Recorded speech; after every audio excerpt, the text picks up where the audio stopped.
శనివారం అర్ధరాత్రి ఆకస్మిక తనిఖీలు నగరంలో కలియదిరిగిన కరీంనగర్ సిపి గౌస్ ఆలం.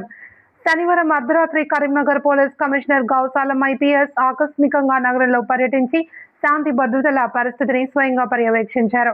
రాజీవ్ చౌక్, శనివారం మార్కెట్, తెలంగాణ చౌక్ తో పాటు బైపాస్ రోడ్డులోని దాబా ప్రాంతాలను సిపి సందర్శించారు. ఆయా ప్రాంతాల్లోని నైట్ పెట్రోలింగ్ ఎలా కొనసాగుతుంది, సిబ్బంది విధుల్లో అప్రమత్తంగా ఉన్నారా లేదా అనే అంశాలను పరిశీలించారు.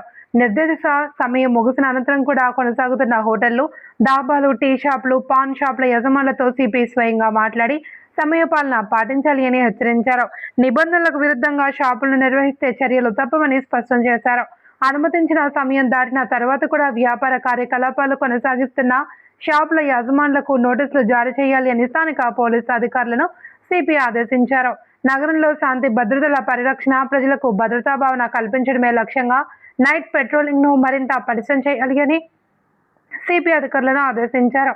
అనుమానాస్పద వ్యక్తులు, వాహనాలపై నిఘా పెంచడంతో పాటు సమస్యాత్మక ప్రాంతాల్లో పోలీసుల నిరంతర గస్తీ ఉండేలా చర్యలు తీసుకోవాలి అని సూచించారు.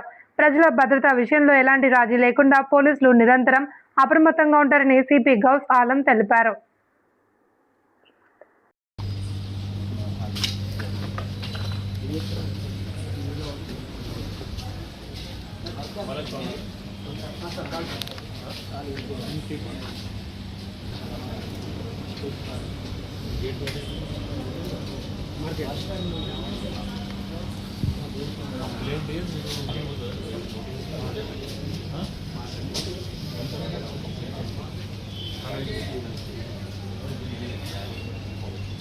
Very much.